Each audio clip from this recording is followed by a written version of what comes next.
சட்டமன்ற தேர்தல் பிரச்சாரத்திற்காக முதலமைச்சர் ஸ்டாலின் திருவாரூர் சென்றடைந்தார். திருவாரூர் மற்றும் மன்னார்குடியில் திமுக வேட்பாளர்களை ஆதரித்து ஸ்டாலின் வாக்கு சேகரிக்க உள்ளார்.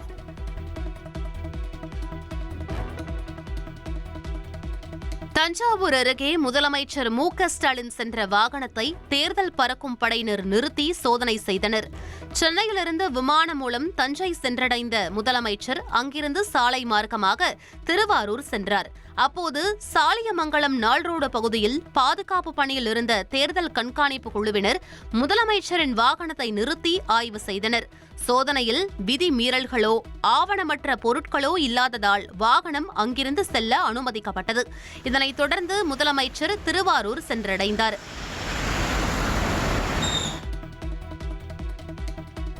அதிமுக பொதுச் செயலாளர் எடப்பாடி பழனிசாமி விருதுநகர், ராமநாதபுரம் மாவட்டங்களில் இன்று தேர்தல் பிரச்சாரம் மேற்கொள்கிறார்.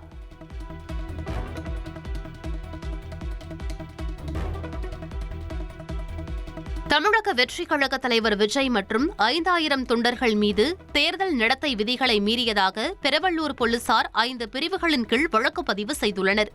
கொளத்தூர் பகுதியில் நிர்ணயிக்கப்பட்ட நேரத்திற்கு முன்பாகவே ரோட் ஷோ நடத்தியது, அனுமதிக்கப்பட்ட 500 பேருக்கு பதிலாக 5000க்கும் மேற்பட்டோரை திரட்டியது மற்றும் அதிகப்படியான ஒலிபெருக்கிகளால் ஆம்புலன்ஸ் உள்ளிட்ட வாகனங்களுக்கு இடையூறு விளைவித்தது போன்ற புகார்களின் அடிப்படையில் இந்த நடவடிக்கை எடுக்கப்பட்டுள்ளது. இதேபோல் பெரம்பூர் பிரச்சாரத்தில் விதிமுறைகளை மீறி தொண்டர்களை திரட்டியதாக மாவட்ட செயலாளர் சிவா மீதும் கொடுங்கையூர் போலீசார் தனியாக வழக்கு பதிவு செய்துள்ளனர். அதிகாரிகளின் உத்தரவுக்கு கீழ்ப்படியாமை, பொதுப்பாதையை மறித்தல் உள்ளிட்ட பிரிவுகளில் பதிவு செய்யப்பட்டுள்ள இந்த வழக்குகள் தேர்தல் களத்தில் பரபரப்பை ஏற்படுத்தியுள்ளது.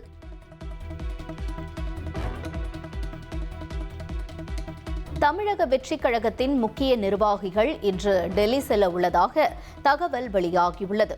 விஜயின் பிரச்சாரத்திற்கு உரிய பாதுகாப்பை அளிக்கும்படி தலைமை தேர்தல் ஆணையரிடம் முறையிட உள்ளதாக கூறப்படுகிறது.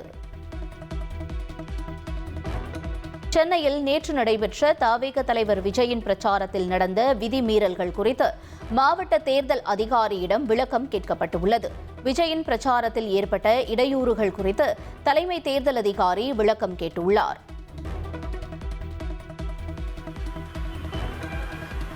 தமிழக வெற்றிக் கழகத்தின் பூந்தமல்லி தொகுதி வேட்பாளராக அறிவிக்கப்பட்டுள்ள குட்டி என்கிற பிரகாசம் மீது அக்கட்சியின் பெண் நிர்வாகி அளித்த பாலியல் புகாரின் பேரில் 6 பிரிவுகளின் கீழ் போலீசார் வழக்கு பதிவு செய்துள்ளனர்.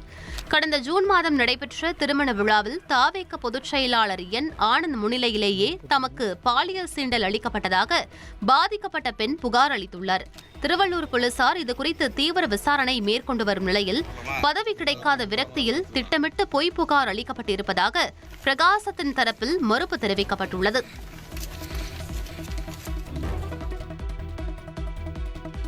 சட்டமன்ற தேர்தலில் திமுக கூட்டணியில் 28 தொகுதிகளில் போட்டியிடும் காங்கிரஸ் கட்சியின் வேட்பாளர் பட்டியல் நாளை வெளியாகிறது. இதற்காக தமிழ்நாடு காங்கிரஸ் தலைவர் செல்வ பெருந்தகை டெல்லி செல்கிறார். நாளை காலை 11 மணிக்கு நடைபெறும் ஆலோசனைக் கூட்டத்தில் இறுதி செய்யப்பட்ட வேட்பாளர் பெயர்களுக்கு ஒப்புதல் பெறப்பட உள்ளது. ஏற்கனவே 23 தொகுதிகள் முடிவான நிலையில் எஞ்சிய 5 தொகுதிகளுக்கான இழுபறி நீடிக்கிறது. இளைஞர்கள் மற்றும் பெண்களுக்கு முன்னுரிமை அளிக்கப்பட்டிருப்பதாக கூறப்படும் நிலையில் காங்கிரஸ் வேட்பாளர் பட்டியல் நாளை அதிகாரப்பூர்வமாக அறிவிக்கப்படும் என எதிர்பார்க்கப்படுகிறது. திருவண்ணாமலையில் அமைச்சர் ஏவவேலுவை ஆதரித்து துணை முதலமைச்சர் உதயநிதி ஸ்டாலின் பிரச்சாரம் மேற்கொண்டார். மகளிர் உரிமை தொகையை நிறுத்த மத்திய பாஜக அரசு மற்றும் அதிமுக முயன்றதாக அவர் குற்றஞ்சாட்டினார். தமிழக சட்டமன்ற தேர்தலுக்கான இந்திய கம்யூனிஸ்ட் கட்சியின் தேர்தல் அறிக்கை வெளியிடப்பட்டுள்ளது. விபிஜி ராம்ஜி திட்டத்தை கைவிட்டு மீண்டும் மகாத்மா காந்தி ஊரக வேலை உறுதியளிப்பு சட்டத்தை மேம்படுத்தி ஆண்டுக்கு 200 நாள் வேலையும் 700 ரூபாய் தினசரி ஊதியம் வழங்க நடவடிக்கை எடுக்கப்படும் என்று அறிவிக்கப்பட்டுள்ளது.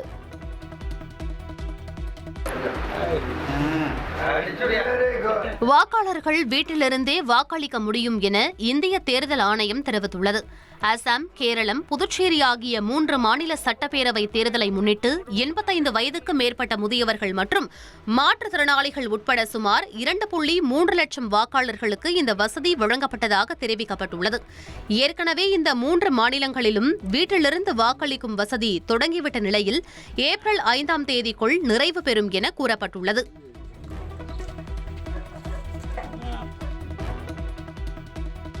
சட்டமன்ற தேர்தல் நடத்தை விதிமுறைகள் அமலில் உள்ள நிலையில் சென்னையில் கடந்த 15 நாட்களில் மட்டும் 4,63 லட்சம் ரூபாய் பறிமுதல் செய்யப்பட்டுள்ளது. 48 பறக்கும் படைகள் மற்றும் 48 நிலையான கண்காணிப்பு குழுக்கள் 3 சுழற்சி முறைகளில் நகர் முழுவதும் தீவிர வாகன சோதனையில் ஈடுபட்டு வருகின்றன. 17வது நாளாக வாலஜா சாலை உள்ளிட்ட முக்கிய பகுதிகளில் அதிகாரிகள் சோதனையை தீவிரப்படுத்தியுள்ளனர். ஆவணங்களின்றி கொண்டு செல்லப்பட்ட பணம் அனைத்தும் கருவூலத்தில் ஒப்படைக்கப்பட்டன.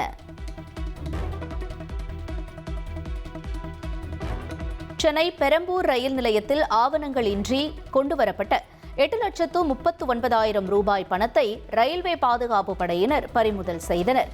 தேர்தல் கண்காணிப்பு பணியின் போது ரயிலில் இருந்து இறங்கிய நூர் முகமது என்பவரின் உடைமைகளை சோதனையிட்டதில் இந்த பணம் கண்டறியப்பட்டது. உரிய ஆவணங்கள் இல்லாததால் பறிமுதல் செய்யப்பட்ட பணம் மற்றும் பிடிபட்ட நபரை மேல் நடவடிக்கைக்காக மாநகராட்சி அதிகாரிகளிடம் போலீசார் ஒப்படைத்தனர். தென்காசி மாவட்டம் ஆலங்குளம் அருகே உரிய ஆவணங்களின்றி காரில் கொண்டு செல்லப்பட்ட 250 சேலைகளை தேர்தல் பறக்கும் படையினர் பறிமுதல் செய்தனர்.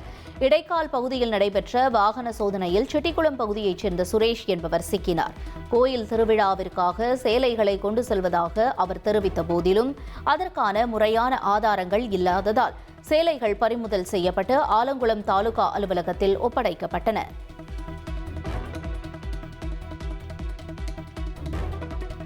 சட்டப்பேரவை தேர்தலில் பிரச்சாரம் மேற்கொள்ள திமுகவின் 40 நட்சத்திர பேச்சாளர்களுக்கு தேர்தல் ஆணையம் அனுமதி வழங்கியுள்ளது. முதலமைச்சர் ஸ்டாலின், துணை முதல்வர் Udhayanidhi, KN Nehru, TR Balu, OPS உள்ளிட்டோர் நட்சத்திர பேச்சாளர்கள் பட்டியலில் இடம்பெற்றுள்ளனர்.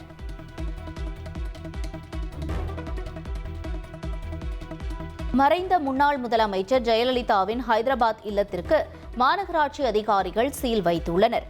2017ஆம் ஆண்டு முதல் தற்போது வரை வரி செலுத்தாததால் இந்த நடவடிக்கை எடுக்கப்பட்டுள்ளதாக தெரிவிக்கப்பட்டுள்ளது. கேரளாவின் தேர்தல் பிரச்சாரம் மேற்கொண்டு வரும் ராகுல் காந்தி 2வது நாளாக சைக்கிளில் சென்று வாக்கு சேகரித்தார்.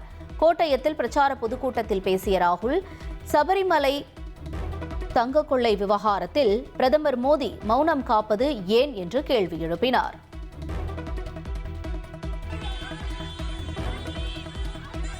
பீகார் மாநிலம் நாலந்தா மாவட்டத்தில் உள்ள பிரசித்தி பெற்ற மா சீத்லா அம்மன் கோயிலில் ஏற்பட்ட பயங்கர கூட்ட நெரிசலில் சிக்கி 8 பெண் பக்தர்கள் உயிரிழந்த சம்பவம் பெரும் அதிர்ச்சியை ஏற்படுத்தியுள்ளது.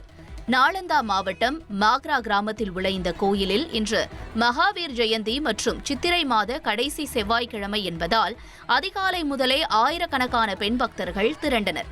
அப்போது ஏற்பட்ட திடீர் கூட்ட நெரிசலில் சிக்கி 25க்கும் மேற்பட்டோர் காயமடைந்த நிலையில் 8 பேர் பரிதாபமாக உயிரிழந்தனர். காயமடைந்தவர்கள் மீட்கப்பட்டு சிகிச்சைக்காக அருகில் உள்ள மருத்துவமனைகளில் அனுமதிக்கப்பட்டுள்ளனர்.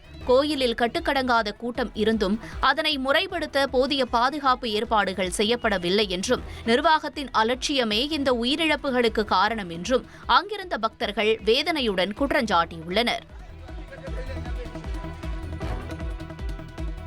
ஆந்திர மாநிலம் நெல்லூர் அருகே சரக்கு ரயில் தடம் புரண்டு விபத்திற்குள்ளானது. சென்னை விஜயவாடா இடையேயான பிரதான வழித்தடத்தில் நிகழ்ந்த விபத்தால் பல ரயில்கள் ஆங்காங்கே நிறுத்தப்பட்டன. மகாவீர் ஜெயந்தியை முன்னிட்டு குஜராத் காந்தி நகரில் சாம்ராஜ் சம்பிரதி அருங்காட்சியகத்தை பிரதமர் மோடி திறந்து வைத்தார். சமண மதத்தின் வரலாறு, கலாச்சார மற்றும் ஆன்மீக பாரம்பரியத்தை காட்சிப்படுத்தும் வகையில் அமைக்கப்பட்டிருக்கக்கூடிய இந்த அருங்காட்சியகத்தை பிரதமர் மோடி பார்வையிட்டார். முன்னாள் டென்னிஸ் நட்சத்திரம் லியாண்டர் பயஸ் பாஜகவில் இணைந்துள்ளார். டெல்லியில் நடைபெற்ற நிகழ்ச்சியில் மத்திய அமைச்சர் கிரண் ரிஜிஜு முன்னிலையில் தம்மை பாஜகவில் இணைத்துக் கொண்டார்.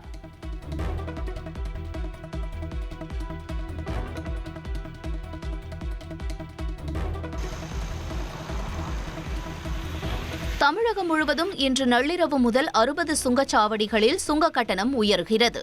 தேசிய நெடுஞ்சாலைகளில் உள்ள 60 சுங்கச்சாவடிகளிலும் மாநில நெடுஞ்சாலையில் உள்ள 8 சுங்கச்சாவடிகளிலும் சுங்க கட்டணம் 3% முதல் 5% வரை உயர்த்தப்பட உள்ளது.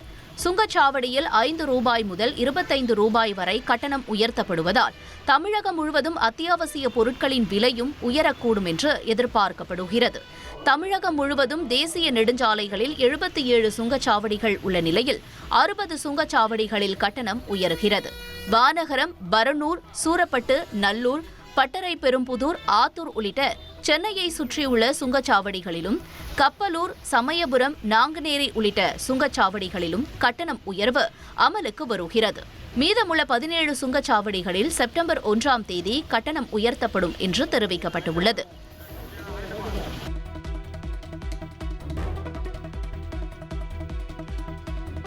நாடு முழுவதும் உள்ள தேசிய நெடுஞ்சாலை சுங்கச்சாவடிகளில் நாளை முதல் ரொக்க பணம் செலுத்தும் முறை முழுமையாக ரத்து செய்யப்படுகிறது. டிஜிட்டல் பண பரிவர்த்தனையை ஊக்குவிக்கும், வாகனங்கள் காத்திருக்கும் நேரத்தை குறைக்கவும் தேசிய நெடுஞ்சாலை ஆணையம் இந்த அதிரடி முடிவை எடுத்துள்ளது. நாடு முழுவதும் மக்கள் தொகை கணக்கெடுப்பிற்கான முதற்கட்ட பணிகள் நாளை தொடங்குகிறது. கணக்கெடுப்பின் போது எந்தவிதமான ஆவணங்களையும் வழங்க வேண்டிய அவசியமில்லை என்று மத்திய அரசு தெரிவித்துள்ளது. சென்னையில் ஆபரண தங்கத்தின் விலை சவரனுக்கு 800 ரூபாய் குறைந்துள்ளது. 1 கிராம் தங்கம் 13,670 ரூபாய்க்கும், 1 சவரன் ஆபரண தங்கம் 1,09,360 ரூபாய்க்கும் விற்பனையாகிறது. சென்னையில் ஆபரண தங்கத்தை தொடர்ந்து வெள்ளி விலையும் கிலோவுக்கு 5,000 ரூபாய் குறைந்துள்ளது. 1 கிராம் வெள்ளி 250 ரூபாய்க்கும், 1 கிலோ கட்டி வெள்ளி 2,50,000 ரூபாய்க்கும் விற்பனை செய்யப்படுகிறது. கடந்த பிப்ரவரி 19ஆம் தேதி இலங்கை கடற்படையால் கைது செய்யப்பட்ட ராமேஸ்வரம் மீனவர்கள் 12 பேருக்கு ஏப்ரல் 10ஆம் தேதி வரை சிறை காவல் நீட்டிக்கப்பட்டுள்ளது. அதே நாளில் கைதான காரைக்கால் மீனவர்கள் 25 பேரை விடுதலை செய்து இலங்கை நீதிமன்றம் உத்தரவிட்டுள்ளது.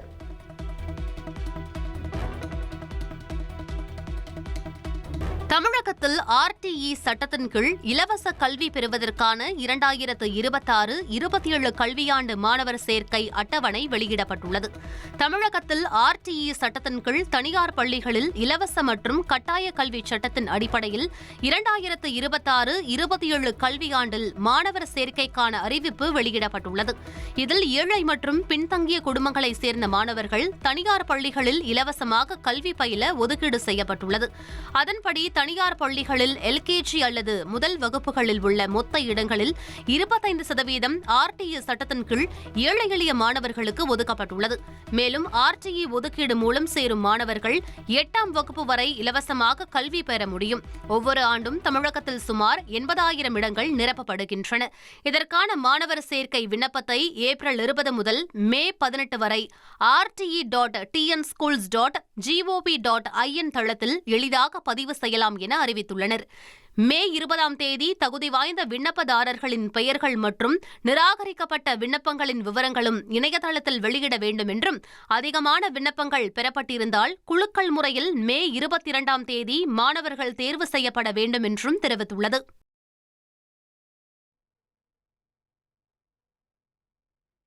மகாவீர் ஜெயந்தி காரணமாக இன்று அரசு விடுமுறை நாளாக இருந்த போதிலும் தேர்வுகள் நடத்தப்பட்டதால் மருத்துவ மாணவர்கள் கடும் அவதியடைந்தனர்.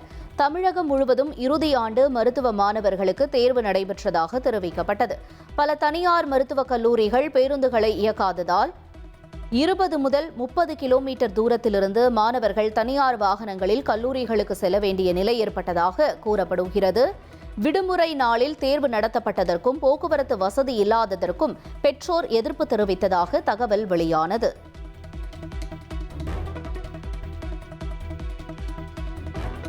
ஈரோடு மாவட்டம் பவானி அருகே உடற்கல்வி ஆசிரியர் ஓட்டிய கல்லூரி பேருந்து விபத்தில் சிக்கி 10க்கும் மேற்பட்ட மாணவர்கள் காயமடைந்தனர். மோட்டார் வாகன ஆய்வாளர் அலுவலகத்திற்குள் பேருந்து புகுந்ததால் பரபரப்பு ஏற்பட்டது.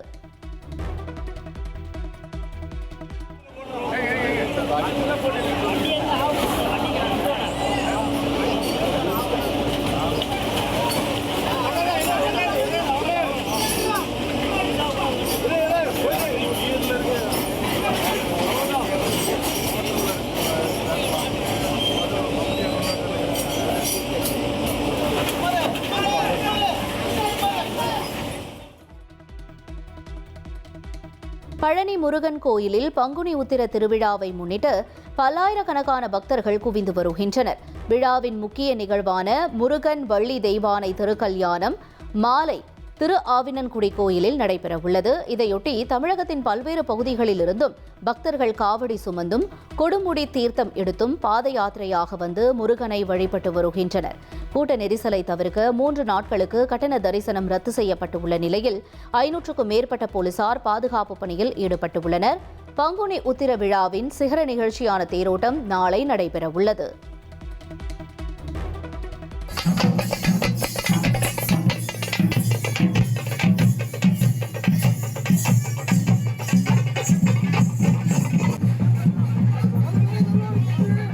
சிவகங்கை மாவட்டம் சிங்கம்புணரி அருகே கீழக்குறிச்சிப்பட்டியில் உள்ள ஆதி பொன்னழகி அம்மன் கோவில் பங்குனி பொங்கல் விழா பாரம்பரிய மாறாத வினோத வழிபாடுகளுடன் கோலாகலமாக நடைபெற்றது. இத்திருவிழாவின் முக்கிய நிகழ்வாக சிறுவர்கள் முதல் பெரியவர்கள் வரை நூற்றுக்கணக்கான பக்தர்கள் அருகில் உள்ள கண்மாயில் இறங்கி உடல் முழுவதும் சேற்றை பூசிக்கொண்டு தலையில் கோழி இறகுகளை சூடியபடி பக்தி பரவசத்துடன் கோவிலுக்கு வந்து தங்களது நேர்த்திக் கடனை செலுத்தினர்.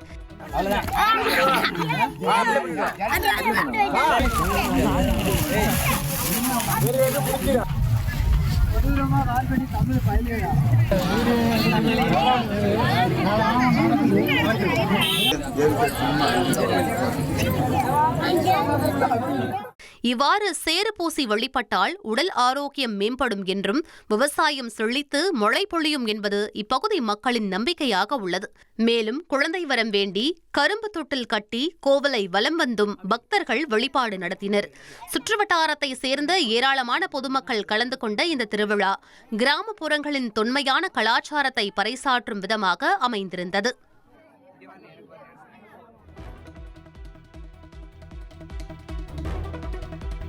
சென்னை ஓமந்தூரார் அரசு மருத்துவமனையில் 4 மாத பெண் குழந்தை உயிரிழந்த விவகாரத்தில் திருவல்லிக்கேணி போலீசார் சந்தேக மரணம் என்று வழக்கு பதிவு செய்துள்ளனர். தவறான சிகிச்சையால் குழந்தை உயிரிழந்ததாக கூறி உறவினர்கள் போராட்டத்தில் ஈடுபட்ட நிலையில் வழக்கு பதிவு செய்யப்பட்டுள்ளது.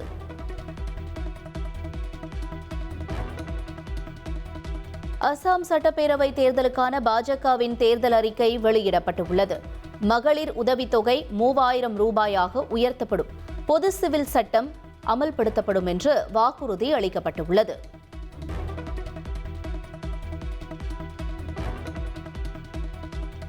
ஈரான் மீது அமெரிக்கா மற்றும் இஸ்ரேல் படைகள் நடத்தி வரும் கூட்டு தாக்குதல் 1 மாதத்தை எட்டியுள்ள நிலையில் இந்த போரை முடிவுக்கு கொண்டுவர அமெரிக்க அதிபர் டொனால்டு டிரம்ப் விரும்புவதாக தகவல்கள் வெளியாகியுள்ளன. உலகளாவிய எண்ணெய் போக்குவரத்தில் பெரும் பாதிப்பை ஏற்படுத்தியுள்ள இந்த மோதலை ஹார்முஸ் ஜலசந்தியை மீண்டும் திறக்காமலேயே முடிவுக்கு கொண்டுவர தயாராக இருப்பதாக டிரம்ப் தனது சகாக்களிடம் தெரிவித்துள்ளார். ஜலசந்தியை திறப்பதற்கான முயற்சிகள் மோதலை மேலும் 6 வாரங்கள் வரை நீட்டிக்கக்கூடும் என்பதால் இந்த முடிவை அவர் எடுத்துள்ளதாக கூறப்படுகிறது. நேரடி போரை தீவிரப்படுத்துவதை குறைத்து ஈரானின் கடற்படை மற்றும் ஏவுகணை திறன்களை பலவீனப்படுத்துவதில் மட்டும் கவனம் செலுத்த டிரம்ப் முடிவு செய்துள்ளார். அதே சமயம் வர்த்தக போக்குவரத்தை சீரமைக்க ஈரான் மீது ராஜதந்திர அழுத்தத்தை தொடரவும் அவர் திட்டமிட்டுள்ளார். கடந்த வாரம் ஈரானின் மின் நிலையங்கள் மீதான தாக்குதலை 10 நாட்கள் நிறுத்தி வைப்பதாக அமெரிக்கா அறிவித்திருந்த நிலையில் தற்போது வெளியாகியுள்ள இந்த தகவல் போர் நிறுத்தத்திற்கான முக்கிய நகர்வாக பார்க்கப்படுகிறது.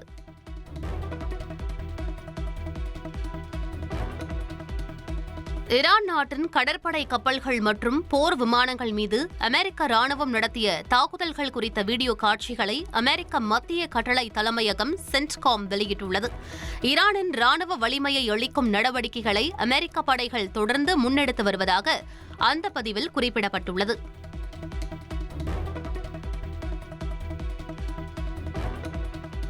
ஈரானின் இஸ்பஹான் நகரத்தில் உள்ள ஆயுத கிடங்கு மீது அமெரிக்க ராணுவம் சுமார் 900 கிலோ எடையுள்ள பங்கர் பஸ்டர் குண்டுகளை வீசி தாக்குதல் நடத்தியுள்ளது.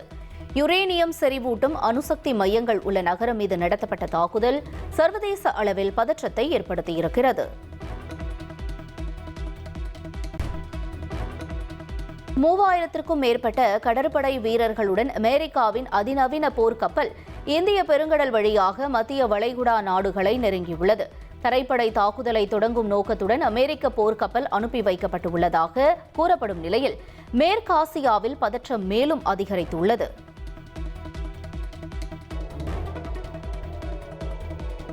இஸ்ரேலிய படைகள் நடத்திய தாக்குதல்களில் கடந்த 24 மணி நேரத்தில் தெற்கு லெபனானில் இந்தோனேஷியாவைச் சேர்ந்த 3 ஐநா சபை நிர்வாகிகள் கொல்லப்பட்டுள்ள சம்பவம் பரபரப்பை ஏற்படுத்தியுள்ளது. லெபனானுக்கான ஐநா இடைக்கால படை இச்சம்பவத்திற்கு கடும் கண்டனம் தெரிவித்துள்ளது. மேலும் லெபனான் மீது இஸ்ரேல் நடத்திய தாக்குதலில் இதுவரை 120க்கும் மேற்பட்ட குழந்தைகள் உட்பட 1200க்கும் மேற்பட்டோர் உயிரிழந்துள்ளதாக தெரிவிக்கப்பட்டுள்ளது.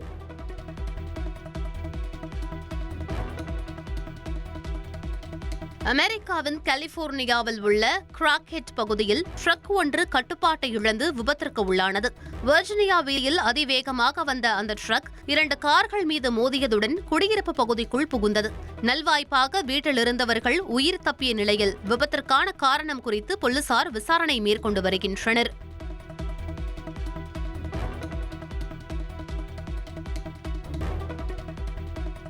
ஜார்க்கண்டில் ஸ்ரீ ராம நவமி தினத்தையொட்டி கத்தியை சுழற்றி சாகசம் செய்தபோது கத்தி பாய்ந்து இளைஞர் பலியான சம்பவம் அதிர்ச்சியை ஏற்படுத்தியுள்ளது. கத்தி குத்துக்கு உள்ளான இளைஞர் சம்பவ இடத்திலேயே சரிந்து விழுந்து உயிரிழந்த வீடியோ சமூக வலைதளங்களில் வேகமாக பரவி வருகிறது. IPL கிரிக்கெட் தொடரின் இன்றைய 4வது லீக் ஆட்டத்தில் குஜராத் அணியை பஞ்சாப் எதிர்கொள்கிறது. சண்டிகரில் இரவு 7:30 மணி அளவில் போட்டி தொடங்குகிறது.